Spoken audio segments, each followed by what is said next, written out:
Hello students. बेटा हम class 11th का जो फर्स्ट चैप्टर पढ़ रहे हैं, इस फर्स्ट चैप्टर में जो इसके पहले हमने पहला पोर्शन कवर किया था उसमें लिविंग क्या है, व्हाट इज लिविंग और कैरेक्टरिस्टिक फीचर्स ऑफ लिविंग, इसको हमने समझा था। उससे हम थोड़ा सा और आगे बढ़ते हैं इस पहले चैप्टर में जो कि 1.2 पे है, जिसका नाम है diversity in the living world. Diversity in the living world. Diversity शब्द का मतलब समझो बेटा। डाइवर्सिटी को हिंदी में विविधता कहते हैं। ठीक है, विविधता। विविधता का मतलब कि नंबर ऑफ वैरायटीज। तो ये यही डाइवर्सिटी कहलाती है। अब डाइवर्सिटी में आप ऐसे ही कॉमनली समझ सकते हैं, एनसीईआरटी ने पहले पैराग्राफ में साफ साफ लिखा हुआ है कि जो अगर आप कहीं बाहर निकलते हैं तो आप पेड़ों को देखते हैं, एनिमल्स को देखते हैं, जो भी आप प्लांट्स को देख रहे हैं, एनिमल्स को देख रहे हैं, इसमें आप लॉट्स ऑफ वेरिएशंस देख रहे हैं। ये वेरिएशंस क्यों दिखाई दे रही है बेटा? यहाँ पर इतनी ज़्यादा वेरिएशंस हैं। अगर आप इंसेक्ट को देखते हैं तो कीड़े मकोड़े आपको हजारों लाखों की संख्या में दिखाई देते हैं। कोई भी आप जानवर देखते हैं तो वो भी आपको हजारों लाखों की संख्या में आपको दिखाई देते हैं। पौधों को देखते हैं तो पौधे भी आपको कई प्रकार के दिखाई देते हैं। तो इनके अंदर जो ये वेरिएशन पाया जा रहा है, जो ये विविधता पाई जा रही है, इसी को बेटा हम क्या कहते हैं? बायोडाइवर्सिटी कहते हैं। ठीक है, बायोडाइवर्सिटी आप सिर्फ एक लाइन में ऐसे नोट कर लीजिए। मैं आपको बोल दे रहा हूं, एनसीईआरटी ने भी लिखा हुआ है कि biodiversity is all form of life. फिर से बोल दे रहे बेटा, नोट कर लो। Biodiversity is the all form of life with variety and variability amongst them. बात को समझिए बेटा। कह रहा है कि बायोडाइवर्सिटी जो है सभी जीवों का रूप है, जिनके बीच में इतनी ज्यादा वैरायटी देखने को मिल रही है। ठीक बेटा, समझ में? इनके अंदर इतनी ज्यादा वैरायटी और वेरिएबिलिटी दोनों देखने को मिल रही है। आप सिंपली इसको आप समझ गए होंगे। क्यों?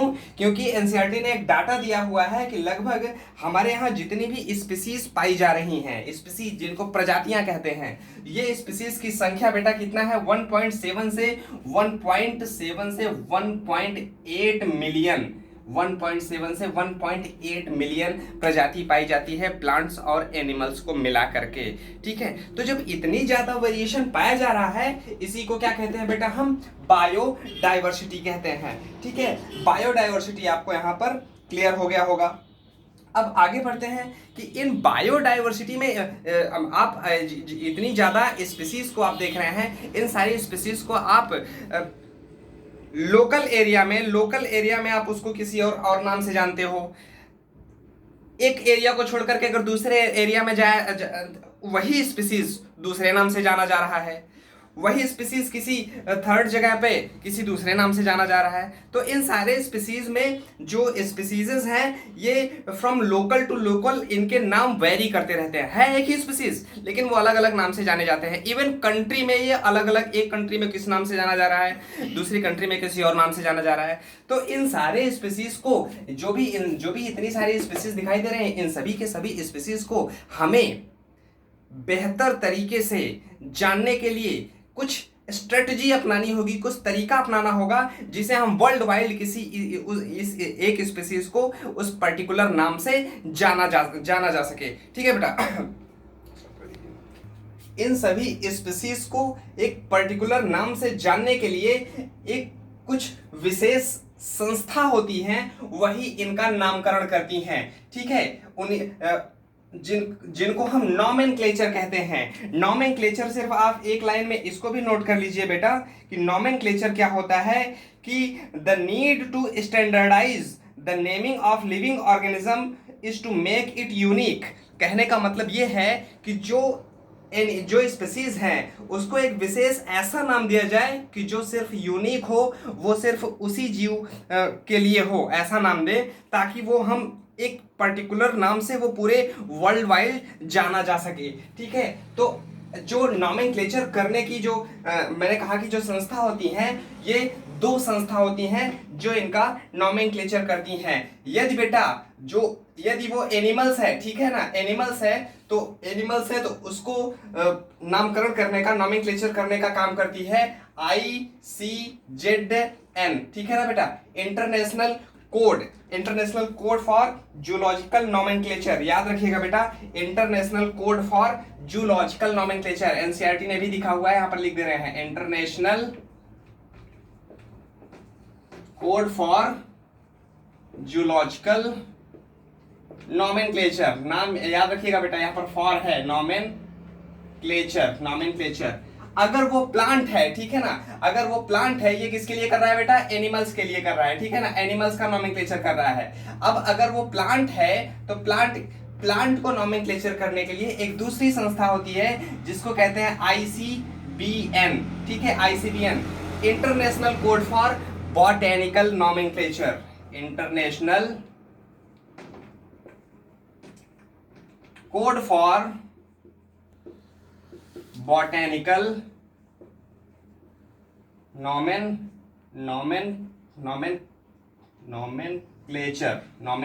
ठीक है ना बेटा, याद रखिएगा इसको कि जो एनिमल्स होते हैं, एनिमल्स को नोमेनक्लेचर करने का काम कौन करता है, international code for zoological nomenclature. अगर वो प्लांट है तो इसका नोमेनक्लेचर करने का काम कौन करता है, international code for botanical nomenclature. अब ये नोमेनक्लेचर कैसे करते हैं, किसी भी स्पीसीज के अंदर उसकी एक पर्टिकुलर फीचर होते हैं, वो पर्टिकुलर फीचर, उसका पर्टिकुलर फीचर को हम पहले पहचान लेते हैं, पहचानने के बाद ही हम उसका नोमेनक्लेचर करते हैं। तो इस किसी भी जीव को पहचानना ही क्या कहलाता है बेटा, आइडेंटिफिकेशन कहलाता है, ठीक है। तो आइडेंटिफिकेशन करने के लिए बेटा, आइडेंटिफिकेशन क्या है, इसको पहले एक लाइन में आप नोट कर लीजिए, फिर आइडेंटिफिकेशन को समझिए क्या है, कि identification is finding the correct name and place of an organism in a system of classification with the help of identification key. It also include comparing an organism with similarity and dissimilarities of already known organisms. ठीक है, यहाँ पर ये आप note कर लिए होंगे हो। तो अब यहाँ पर कह रहा है कि आइडेंटिफिकेशन हम कैसे करते हैं, इसको समझ लीजिए बेटा कि आइडेंटिफिकेशन कैसे करते हैं। कुछ आइडेंटिफिकेशन की होती है, ठीक है ना, आइडेंटिफिकेशन की होती है। इस आइडेंटिफिकेशन की में हम किन्हीं दो जीव को रखते हैं बेटा, दो जीव को रखेंगे। इन दो जीवों में से जिसकी सिमिलैरिटी और डिसिमिलैरिटीज को मैच करते हैं, अगर इनके और इनके बीच में जो सिमिलैरिटीज होती हैं उनको अलग कैटेगरी में रख देते हैं, और जो डिसिमिलैरिटीज होती है उनको अलग रख देते हैं। तो जो सिमिलर कैटेगरी है उनको हमने आगे बढ़ा दिया, लीड कर दिया, वो आगे हम देखेंगे, वो हम टैक्सोनॉमिक की में देखेंगे, उसको आप यहाँ पर समझ जाएंगे, उसको हम आगे लीड कर देते हैं। और जो यहाँ पर बच रहा है, डिसिमिलरिटी जो बच रही है, उसको अगली स्पीसीज से मैच कराते हैं, थर्ड स्पीसीज से मैच कराते हैं। फिर इनमें सिमिलरिटी डिसिमिलरिटीज को देखेंगे, उनके लोकल प्लेस और तथा उनके आइडेंटिफिकेशन, उनके कैरेक्टरिस्टिक फीचर को देख करके हम आइडेंटिफाई करते हैं। आइडेंटिफाई करने के बाद फिर उसका हम नोमेनक्लेचर करते हैं, ठीक है बेटा। तो अब इनका नोमेनक्लेचर करने के लिए कैरोलस लिनियस, जिसे फादर ऑफ टैक्सोनॉमी भी कहा जाता है, कैरोलस लिनियस, जिन्होंने एक सिस्टेमा नेचर नाम की एक किताब भी लिखी थी, उन्होंने इसको बताया था कि जो स्पीसीज होते हैं, जो भी ऑर्गेनिजम्स होते हैं, इन ऑर्गेनिजम्स को हम दो नाम देते हैं, ठीक है ना, बाइनोमियल नोमेनक्लेचर जिसको कहते हैं, हम इनको दो नाम देते हैं, दो नाम से पहचानते हैं। बाइनोमियल नोमेनक्लेचर, ठीक है, बाइनोमियल नोमेनक्लेचर, ठीक है। बाइनोमियल नोमेनक्लेचर में क्या होता है कि किसी भी स्पीसीज को हम दो नाम रखते हैं, जिसमें पहला जो फर्स्ट नेम होता है वो जीनस को शो करता है बेटा, ठीक है ना। जीनस यहाँ पर लिखा है, जीनस नेम, जेनेरिक नेम, यहाँ पर जैसे जेनेरिक नेम किसको शो करेगा बेटा, जीनस को शो करेगा, ठीक है, जीनस को शो करेगा। और जो सेकंड नेम होता है ये बेटा स्पेसिफिक एपिथेट कहते हैं, स्पेसिफिक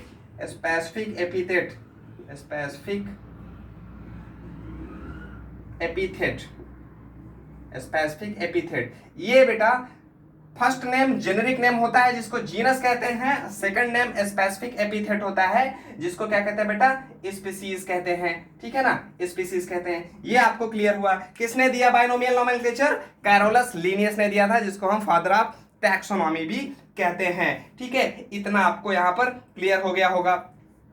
यानी कि अब यहाँ पर जो बाइनोमियल नोमेनक्लेचर के आने के बाद जितने भी साइंटिस्ट हैं इसको, जितने भी बायोलॉजिस्ट हैं इसको बेटा वर्ल्ड वाइडली इसको एक्सेप्ट किया गया। यानी कि अब किसी भी ऑर्गेनिजम्स को हम एक पर्टिकुलर जीनस और स्पीसीज के नाम से ही पहचानेंगे, किसी अदर नाम से नहीं पहचानेंगे, जिससे हमें सभी जीवों को पहचानने में आसानी हो सके, उनको हम उनकी हम टाइप स्टडी भी कर सके, एक एक स्पीसीज की स्टडी भी कर सकें। ठीक है, इतना आपको क्लियर हो गया बेटा।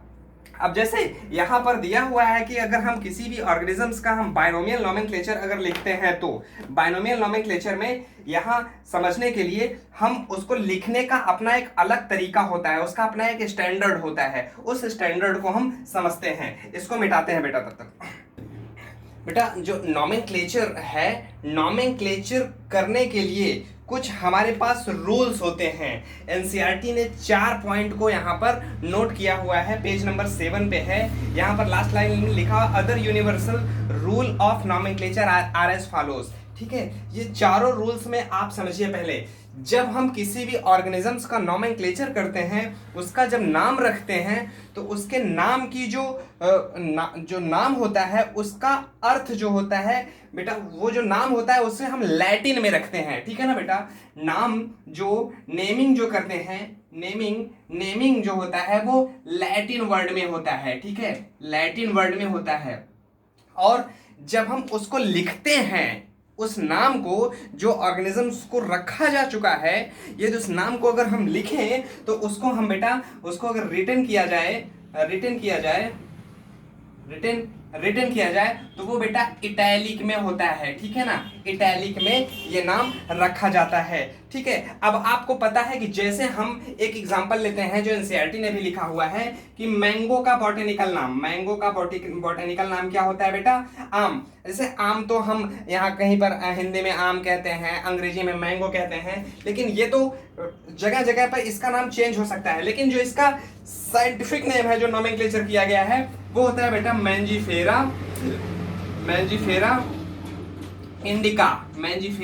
इंडिका। ठीक है, मैंजीफेरा इंडिका। इसको समझते हैं, ये मैंजीफेरा इंडिका क्या है। मैंजीफेरा इंडिका हमने क्यों लिखा है इसको यहाँ पर, कैसे? देखो बेटा, मैंजीफेरा शब्द क्या है? ये है बेटा, ये लैटिन वर्ड है। ठीक है ना, लैटिन वर्ड है।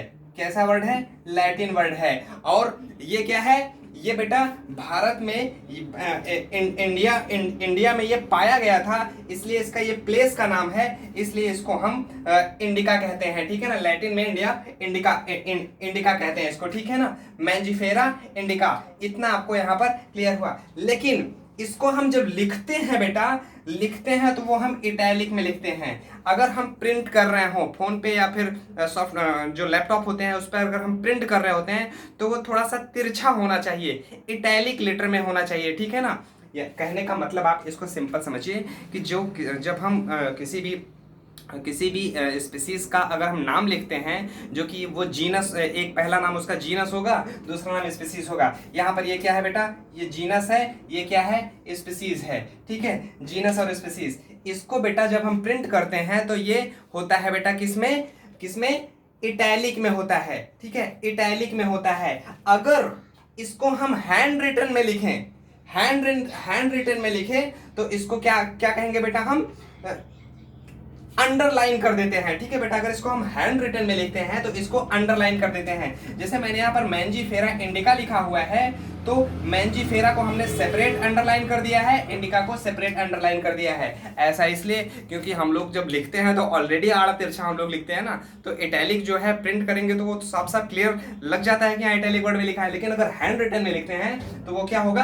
हम इसको सेपरेटली अंडरलाइन कर देते हैं। दूसरी चीज, जीनस वर्ड का पहला लेटर कैपिटल होना चाहिए और स्पीसीज का पहला लेटर स्मॉल होना चाहिए। यानी ये 4 पॉइंट आपको यहाँ पर याद रखने हैं। चारों पॉइंट को एक बार फिर से बता दे रहे हैं बेटा कि अगर हम किसी भी ऑर्गेनिजम्स का बायोलॉजिकल नोमेनक्लेचर करते हैं तो उसकी जो ओरिजिन होती है वो बेटा लैटिन होती है, और उसको हम लिखते किस में है? इटैलिक में लिखते हैं, जिसमें पहला नाम उसका जीनस शो करता है, दूसरा नाम स्पीसीज शो करता है। और दोनों अगर उसको हैंड रिटन में लिखते हैं ठीक बेटा, अब समझ जाइए इसको कि एक जीनस है, एक स्पीसीज है। अगर इसको हम लिखते हैं तो ये हम इटैलिक में लिखते हैं, और अगर हम प्रिंट करते हैं तो इटैलिक में लिखते हैं। अगर हैंड रिटन से लिखते हैं तो हम अंडर लाइन कर देते हैं इसको, ठीक है। और चौथे पॉइंट में ये कह रहा है कि इस जीनस का फर्स्ट लेटर कैपिटल होना चाहिए और स्पीसीज का फर्स्ट लेटर स्मॉल में होना चाहिए। यहां पर ये आपको इतना क्लियर हो गया, ठीक है बेटा। इतना आपको नॉमेनक्लेचर भी समझ में आ गया, आइडेंटिफिकेशन भी समझ में आ गया। अब बढ़ते हैं हम किस पे, क्लासिफिकेशन पे बढ़ते हैं। मिटाते हैं बेटा तब तक इसको। हाँ बेटा, अब हम क्लासिफिकेशन को समझते हैं। क्लासिफिकेशन क्या है, इसको भी आप एक लाइन में नोट कर लीजिए कि क्लासिफिकेशन है क्या चीज। It is the process by which organism is grouped into convenient category based on some characters, ठीक है। यहां पर जो क्लासिफिकेशन एक ऐसी प्रक्रिया है जिसमें हम ऑर्गेनिजम्स को उनके कैरेक्टरिस्टिक बेसिस पर उनको हम ग्रुप में रखते हैं, ठीक है ना। उनको ग्रुप में रखते हैं। जो सिमिलर कैटेगरी के ऑर्गेनिजम्स होते हैं उनको हम एक ग्रुप्ड उनको हम कैटेगराइज कर देते हैं, ठीक है। कैटेगराइज कर देते हैं। ये कैटेगरी क्या होती है आगे तो हम देखेंगे ही, ठीक है। क्लासिफिकेशन को हम दो पार्ट में इसको हम डिवाइड कर सकते हैं, ठीक है। दो ब्रांच में हम इसको बांट सकते हैं क्लासिफिकेशन को। एक है सिस्टमैटिक्स, एक है टैक्सोनॉमी। सिस्टमैटिक्स बेटा, सिस्टमैटिक जिसको जैसे हमने अभी आपको बताया था कि कैरोलस लीनियस ने एक अपनी किताब में एक पब्लिकेशन में बताया था। उसका नाम था बेटा, क्या नाम था, सिस्टेमा नेचर। याद रखिएगा बेटा, किसने लिखा था, कैरोलस लीनियस ने, ठीक है ना। कैरोलस लीनियस, ठीक है ना, कैरोलस लीनियस ने, ठीक। याद रखिएगा, इन्होंने एक किताब का पब्लिकेशन किया था जिसमें क्या बताया गया था, इसमें रिलेशनशिप बिटवीन द ऑर्गेनिजम्स। जो यहाँ पर जो आपका सिस्टमैटिक्स है, सिस्टमैटिक्स में यह बताया गया कि जो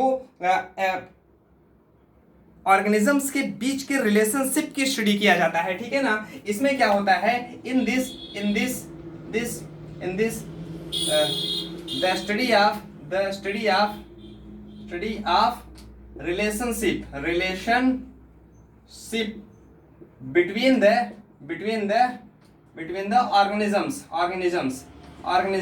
ठीक है ना, organisms। अब कैरोलस लीनियस के जो सिस्टेमा नेचर था, इसमें बेटा, इसमें क्या किया गया था, इसमें सभी ऑर्गेनिजम्स के बीच के रिलेशनशिप्स को हम स्टडी करते हैं कि इनमें सिमिलैरिटी क्या है और डिसिमिलैरिटी क्या है। इसी रिलेशनशिप को हम स्टडी करते हैं, तभी तो जाकर के उनको हम डिफरेंट कैटेगरी में उसको हम कैटेगराइज करेंगे, ठीक है बेटा।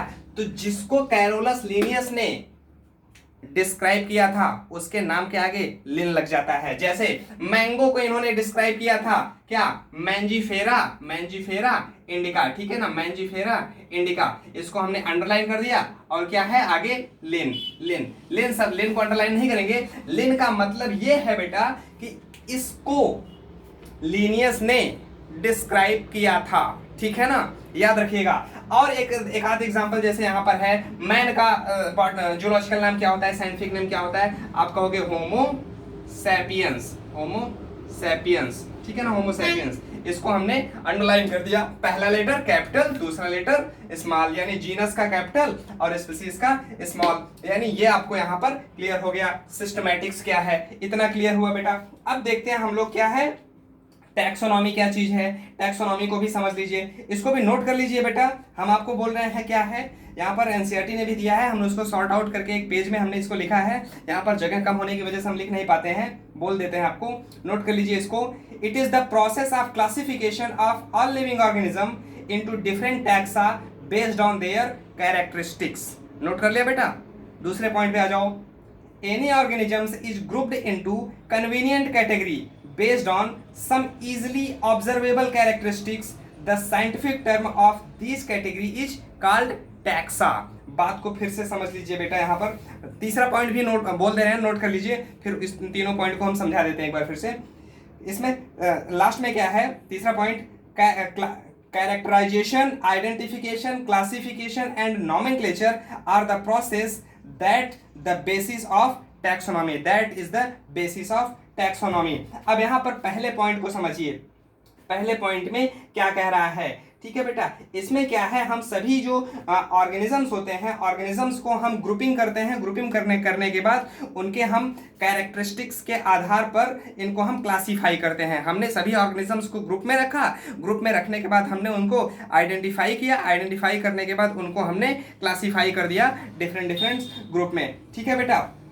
अगला है दूसरा पॉइंट में क्या लिखा था बेटा कि इनको अगर इनको हम जो कन्वीनियंट कैटेगरी में अगर हम इनको रखेंगे, जो भी हमारे पास कैटेगरीज होती हैं, जैसे हम कैटेगरीज को तो देखेंगे बेटा, हम किंगडम से लेकर के स्पीसीज तक होती है, वो अगले टर्म्स में आएगा, वो अगले टॉपिक में आएगा जिसको हम अगले वीडियो में देखेंगे। लेकिन पहले ये कैटेगरी को थोड़ा सा ऐसे समझ लो कि जो ऑर्गेनिजम्स हैं, ऑर्गेनिजम्स को यदि हम इनको हम क्लासीफाई करते हैं तो जिस कैटेगरी में रखते हैं इनको, हम जिस कन्वीनियंट कैटेगरी में रखते हैं उनको हम टैक्सा कहते हैं, ठीक है बेटा।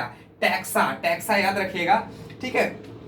टैक्सॉन अगर शब्द आपको मिल जाए तो टैक्सॉन सिंगुलर होता है और टैक्सा वर्ड जो होता है बेटा वो प्लूरल होता है, ठीक है। लास्ट वाली लाइन में यहाँ पर एक जैसे छोटा सा एक फ्लो चार्ट में आप इसको समझ सकते हैं कि किसी भी ऑर्गेनिजम्स को सबसे पहले हम कैरेक्टराइजेशन करेंगे,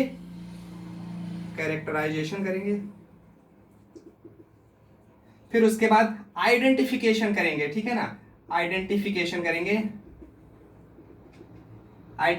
करेंगे, फिर उसके बाद क्लासिफिकेशन करेंगे, नॉमेनक्लेचर करेंगे, फिर उसके बाद क्लासिफाई करेंगे, क्लासिफिकेशन करेंगे, फिर नॉमेनक्लेचर करेंगे, ठीक है ना। नॉमेनक्लेचर करने के लिए आपको पता है हम बाइनोमियल सिस्टम को ही यहाँ पर अप्लाई करेंगे, ठीक है। बाइनोमियल सिस्टम को अप्लाई करेंगे। अब इतनी सारी कैरेक्टराइज किया, आइडेंटिफिकेशन किया, फिर हमने क्लासीफाई किया। क्लासीफाई किसमें किया? डिफरेंट कैटेगरी में। उन कैटेगरी को क्या कहते हैं बेटा? टैक्सा कहते हैं, ठीक है ना। टैक्सा, उसमें क्लासीफाई, उसमें हमने रख दिया। लास्ट में हम क्या देते हैं? उसका नामकरण कर देते हैं। नामकरण में क्या होता है? जीनस और स्पीसीज। बेटा यहाँ पर इसको हम यहीं पर इस वीडियो को समाप्त करते हैं बेटा। ये चीज आपको क्लियर समझ में आ गई होगी, ठीक है। अगला जो आपका टॉपिक है टैक्सोनॉमिक कैटेगरी, जिसको हम डिस्कस करेंगे, ये 1.3 है। तब तक एक चीज और भी बेटा, आप वीडियो लेक्चर सुनने से पहले ध्यान दीजिए जो बोल रहा हूं, एक बार एनसीईआरटी को कंप्लीटली जरूर पढ़ लिया करो, क्योंकि हम यहाँ पर आपको नोट्स नहीं प्रोवाइड कर रहे हैं, हम आपको पूरे के पूरे कॉन्सेप्ट को क्लियर करने की कोशिश करते हैं। तो आपसे एक रिक्वेस्ट है बेटा कि पहले आप एनसीईआरटी को पढ़ लें। एनसीईआरटी पढ़ने के बाद आप ये पूरा का पूरा लेक्चर सुन लीजिए, सारा कॉन्सेप्ट आपको क्लियर हो जाएगा। फिर भी अगर नहीं क्लियर होता है तो आप हमें कॉल कीजिए, व्हाट्सएप कीजिए, हम तो हैं ही, कहीं नहीं जा रहे हैं बेटा, ठीक है। पढ़ते रहिए, ऑल द बेस्ट, मिलते हैं अगले वीडियो में।